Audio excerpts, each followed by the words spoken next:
Hey you, and welcome to this video where I will help you out how to stop loss on RoboForex. So first of all, we are having here the chart of Tesla, and I will give you an example here on Tesla.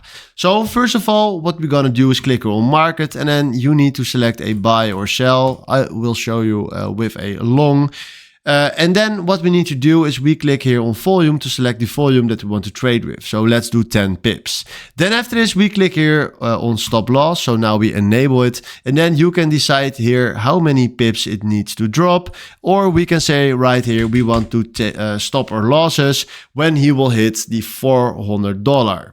Then right now we click here on buy Tesla, and now we open our position right here with 10 pips, and he will stop our losses at $400. So this is how you can stop loss on RoboForex. Hopefully this was the video where I was looking for. Thanks for watching and have a wonderful day. Ciao.